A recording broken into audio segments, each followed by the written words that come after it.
में बैठे थे सीएम योगी आदित्यनाथ, तभी सीट छोड़कर खड़ी हो गई सपा विधायक। अपना दर्द सुनाते हुए योगी के सामने लगी रोने। कौन है ये महिला जिसने सदन में बहाए आंसू?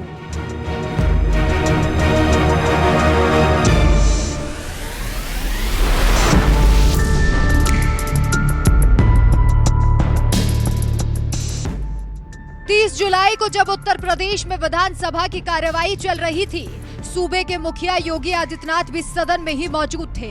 तभी एक सपा विधायक अपनी कुर्सी छोड़कर खड़ी होती हैं और आंसू बहाते हुए योगी आदित्यनाथ के सामने अपना दुखड़ा रोने लगती हैं। मुख्यमंत्री जी बैठे हैं, मैं इनके सामने अपनी बात कहना चाहती जी। मेरे पति के सिविल लाइन प्रयागराज में हत्या हुई। पहली बार प्रयागराज में 47 चली। मेरे पति के ऊपर विधायक थे, उनके साथ 3 लोगों की हत्या हुई, 2 लोग घायल हुए। मैं इधर उधर घूमती रह गई। 18 साल बाद मैं न्यायालय से मुझे न्याय मिला। वो मुलजिमों का मैंने जेल के अंदर किया। जेल के अंदर करते हुए सरकार ने इसी बीच में मुकदमा वापस करना चाह रही थी।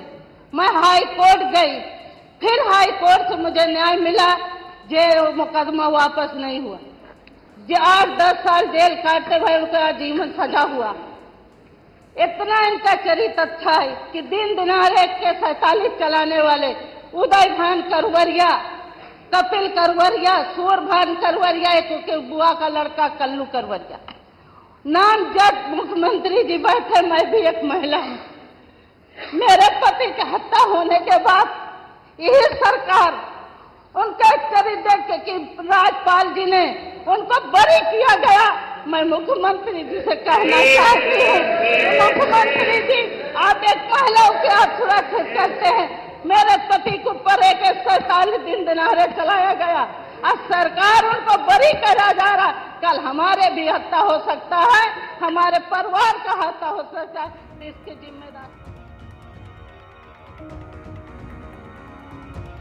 सदन में आंसू बहाते हुए योगी पर सवालों की बौछार करने वाली यह महिला कोई और नहीं, समाजवादी पार्टी की विधायक विजमा यादव हैं, जिनके पति जवाहर यादव को 13 अगस्त साल 1996 में दिन दहाड़े AK-47 की गोलियों से भून दिया गया था। सिविल लाइंस पर हुई इस खौफनाक वारदात में झूसी के तत्कालीन सपा विधायक की जान चली गई, तो वहीं उनके ड्राइवर गुलाब यादव के साथ ही 2 और लोगों को मौत के घाट उतार दिया गया था। यह हादसा उस वक्त हुआ था जब जवाहर यादव अपने सहयोगियों के साथ कहीं कार में जा रहे थे।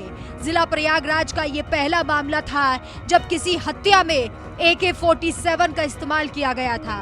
इस वारदात को 2 बार के बीजेपी विधायक उदय भान करवरिया, उनके 2 भाई पूर्व बीएसपी सांसद कपिल मुनि करवरिया और पूर्व बीएसपी MLC सूरज भान करवरिया ने अंजाम दिया था, जिन्हें कोर्ट ने दोषी साबित करते हुए उम्र कैद की सजा सुनाई थी। लेकिन ये मामला एक बार फिर उस वक्त गरमाने लगा जब सपा विधायक जवाहर यादव की हत्या के मामले में उम्र कैद की सजा काट रहे उदय भान करवरिया को कुछ ही दिन पहले रिहा कर दिया गया।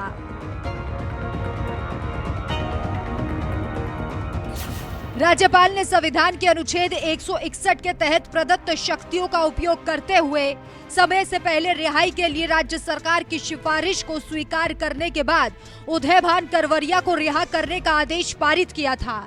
अनुच्छेद 161 किसी राज्य के राज्यपाल को किसी ऐसे मामले से संबंधित किसी भी कानून के खिलाफ किसी भी दोषी की सजा को माफ करने, राहत देने या सजा में छूट देने या निलंबित करने, कम करने का अधिकार देता है। इसी अधिकार का इस्तेमाल करते हुए राज्यपाल ने 55 साल के उदय भान करवरिया को समय से पहले ही रिहा कर दिया, जिस पर अब बवाल मचा हुआ है, क्योंकि 28 साल पुराने इस हत्याकांड में अपने पति जवाहर यादव को खोने वाली सपा विधायक विजमा यादव ने योगी सरकार के इस फैसले का जबरदस्त विरोध करते हुए यहाँ तक कह दिया कि वो इस मामले के खिलाफ सुप्रीम कोर्ट तक लड़ाई लड़ेंगी। तो वहीं मंगलवार को इस मामले में विधानसभा में आवाज उठाते हुए सपा विधायक विजमा यादव ने योगी सरकार पर बरसते हुए कहा कि अगर मेरे पति की हत्या करके आजीवन कारावास की सजा पाने वाला व्यक्ति आचरण का इतना अच्छा हो जाता है तो ऐसे में सारे कैदियों को रिहा कर देना चाहिए। इनका परिवार कई पीढ़ी से अपराध में लिप्त है, ऐसे व्यक्ति का जेल में आचरण कैसे अच्छा हो सकता है। अब ऐसे में सवाल उठता है कि आखिर उदयभान करवरिया है कौन। 1996 में उदयभान को इलाहाबाद जिला सहकारी बैंक का अध्यक्ष चुना गया। 2002 में प्रयागराज की 12 सीट से बीजेपी के टिकट पर चुनाव लड़कर जीत गए। 2007 के विधानसभा चुनाव में 12 सीट से करवरिया दोबारा विधायक बने। 2012 में इलाहाबाद उत्तर सीट से लड़े उदयभान करवरिया चुनाव हार गए। 2009 में उदयभान के बड़े भाई कपिल मुनि करवरिया फूलपुर से बीएसपी सांसद बने। 2009 में ही बीएसपी ने उदयभान के छोटे भाई सूरजभान करवरिया को एमएलसी बनाया। 2017 में उदयभान की पत्नी नीलम प्रयागराज की मेजा सीट से बीजेपी विधायक बनी। 2022 में भी बीजेपी ने नीलम करवरिया को टिकट दिया, लेकिन वो चुनाव हार गई। ब्राह्मण समाज से आने वाले करवरिया परिवार का ये सियासी सफर बता रहा है कि यूपी की राजनीति में इस परिवार का कितना बड़ा रसूख है और शायद यही वजह है कि योगी सरकार ने उदयभान करवरिया को सजा पूरी होने से पहले ही रिहा करवा दिया। योगी सरकार के इस फैसले पर आपका क्या कहना है? अपनी राय हमें कमेंट कर जरूर बताएं। इसके साथ ही प्रतापपुर से समाजवादी पार्टी का विधायक विजमा यादव के आंसुओं के जवाब में योगी सरकार की ओर से मंत्री सुरेश खन्ना ने सदन में क्या कहा, आइए आपको वो भी सुनाते हैं। समाजवादी पार्टी के बारे में मैं नहीं, केवल प्रदेश नहीं, पूरा देश जानता है कि इन्होंने सत्ता इसलिए खोई कि इन्होंने अपराधियों को संरक्षण किया।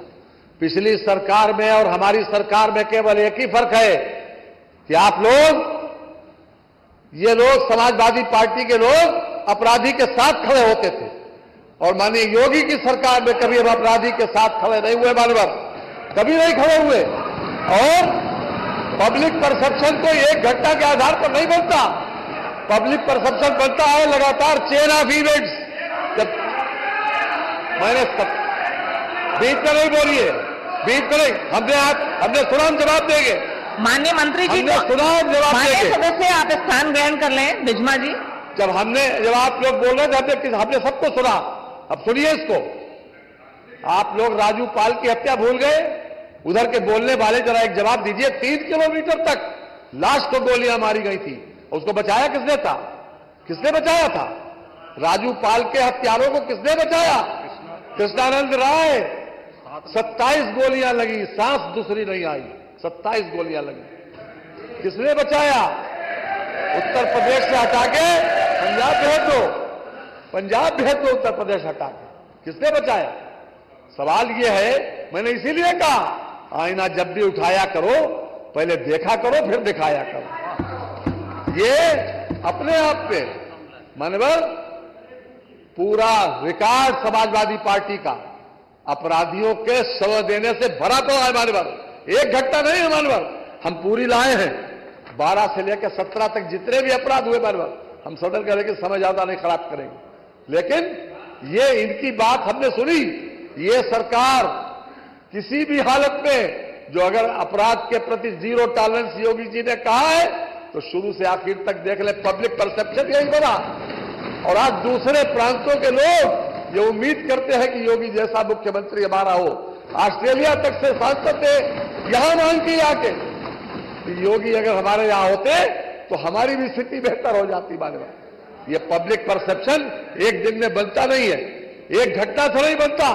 पब्लिक परसेप्शन बनता है लगातार जब हम उसको अपने आप को प्रदर्शित भी करें।